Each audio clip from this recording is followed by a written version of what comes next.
Apa nikmat Allah yang sangat besar? Apa karunia Allah yang sangat besar? Apa rahmat Allah yang sangat besar? Nikmat, karunia, rahmat, anugerah Allah yang sangat besar bukan iman, bukan Islam, bukan takwa, tetapi baginda Nabi besar Muhammad. Karena berkat Nabi Muhammad saya dan kalian mengenal iman, mengenal Islam, mengenal takwa, mengenal salat, mengenal syariat, sebagaimana yang Allah katakan dalam Al-Quran, Qul bifadlillah wa birahmatih fabidzalika falyafrahu. Katakanlah, dengan karunia Allah dan dengan rahmat Allah, maka dengan karunia dan rahmat tersebut falyafrahu, bergembiralah kalian.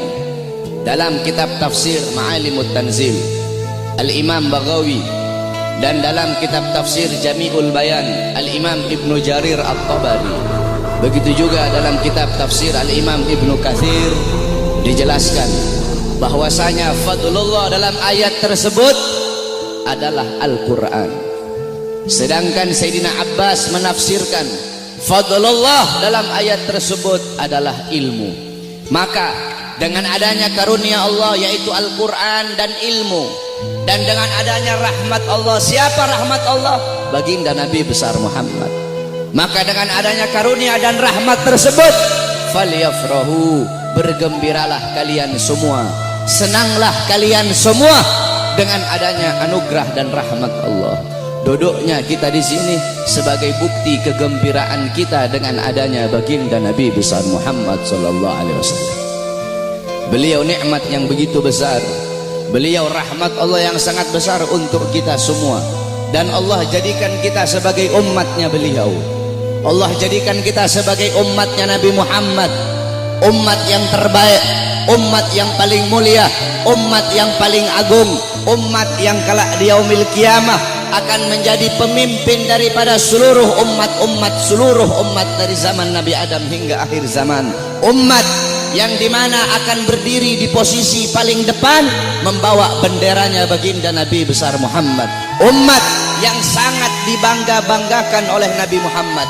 Umat yang dimana para nabi-nabi dan rasul terdahulu mereka iri kepada kita sebagai umat Nabi Muhammad. Dalam kitab Nashihul Ibad Al-Imam Ibnu Hajar Al-Asqalani dijelaskan bahwasanya Nabi Allah Adam alaihi salam, beliau berkata, aku iri kepada umat Muhammad. Aku iri kepada umat Muhammad. Kenapa? Karena Allah memberikan kepada mereka 4 macam kemuliaan yang tidak pernah Allah berikan kepadaku, tapi Allah berikan kepada mereka. Apa 4 macam kemuliaan yang Allah berikan untuk kita tapi tidak Allah berikan kepada Nabi Adam? Yang pertama, kata Nabi Allah Adam alaihissalam, Allah menerima taubatku ketika aku berada di kota Mekah saja, tidak di kota-kota yang lain. Tetapi bagi umat Nabi Muhammad, dimanapun mereka bertaubat, Allah terima taubatnya. Ketahui saudara-saudara, Nabi Allah Adam ketika Allah keluarkan dari sorga, itu Allah turunkan di India, di bawah kaki gunung Himalaya. Siti Hawa Allah turunkan di Jeddah, Iblis Allah turunkan di Basrah. Selama 450 tahun Nabi Adam bertaubat, taubat beliau belum diterima oleh Allah Subhanahu wa Ta'ala. Ketika beliau berada di kota Mekah, baru taubat beliau diterima. Itu pun karena beliau membawa namanya baginda Nabi besar Muhammad. Beliau berdoa, ya Rabbi haqqi Muhammad, ya Allah, demi hak Muhammad, demi kehormatan Muhammad, kemuliaan Muhammad, keagungan Muhammad, terima taubatku ya Allah. Wa qala Allah ya Adam, kaifa arafta Muhammad wa lam ahlagahu? Wahai Adam, dari mana kau mengetahui wujud Muhammad sedangkan aku belum ciptakan wujudnya Muhammad? Qala Adam, ya Rabb, innaka lama khalaqtani rafa'tu ra'si wa ra'aitu ala qawaimil arsy maktub la ilaha illallah Muhammadur Rasulullah.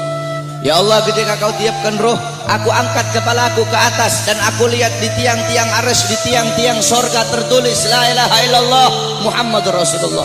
Dari situ aku tahu bahwasanya Muhammad bukan manusia biasa. Sebab tidak mungkin engkau akan meletakkan nama makhluk di samping namamu, kecuali pasti makhluk itu makhluk yang paling kau cintai ya Allah. Makanya aku bawa nama Muhammad dalam pertaubatanku kepadamu dengan harapan agar engkau menerima taubatku. Apa kata Allah? Sadaqta ya Adam.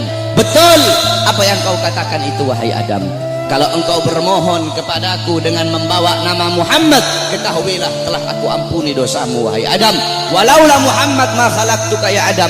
Dan kalau bukan karena Muhammad, tidak akan aku ciptakan engkau wahai Adam. Allah menerima taubat Nabi Adam ketika beliau berada di kota Mekah.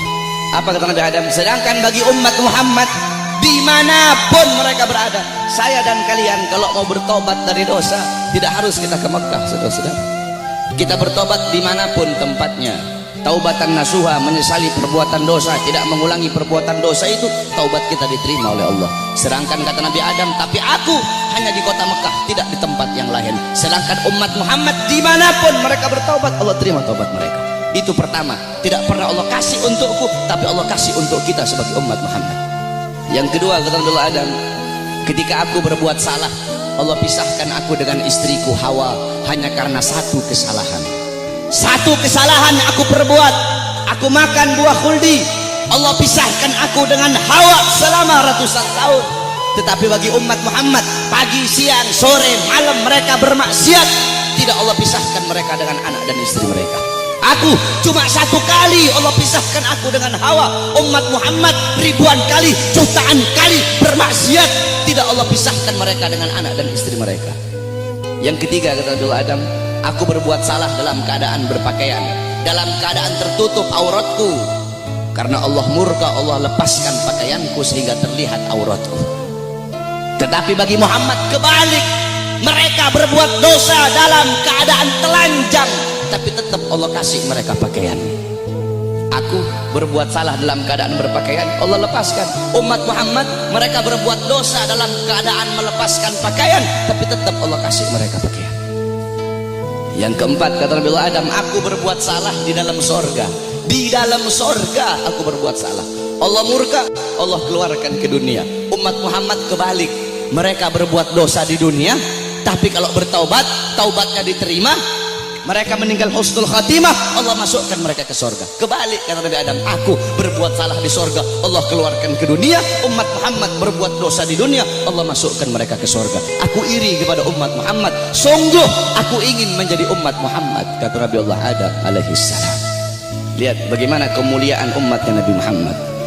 Nabi Musa alaihissalam ketika beliau naik ke Tur Sina, naik ke Bukit Sina, beliau berdoa, ya Allah, aku ingin melihat cahayamu, aku ingin melihat zatmu, aku ingin melihat wajahmu ya Allah.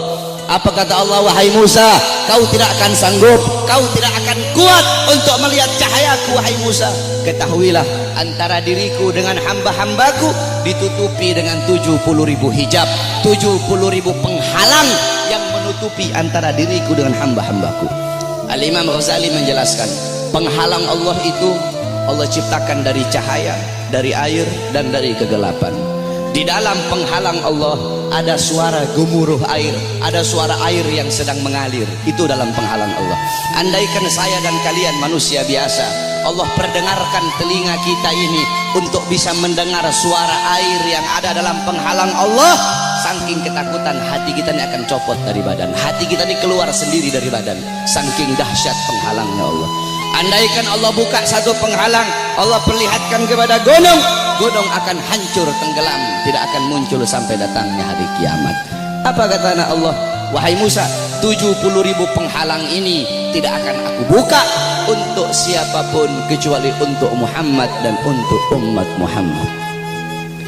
Apa kata Nabi Allah Musa alaihissalam? Ya Allah, kalau begitu jadikanlah aku bagian daripada umat Muhammad.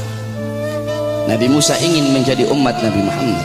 Bahkan diriwayatkan bahwasanya Sayyidina Syekh Abil Hasan Asyadili, pengarang Hizbul Bahar, Hizbul Nasor, pengarang kitab Mafakhirul Aliyah, beliau pernah bermimpi, saudara-saudara. Ketika beliau bermimpi, dalam mimpinya beliau melihat ada Nabi Muhammad dan ada Nabi Musa sedang ngobrol. Nabi Musa bilang sama Rasulullah, wahai Muhammad, aku dengar engkau pernah berkata dalam sabdamu bahwasanya ulama ummati kal anbiya Bani Israel.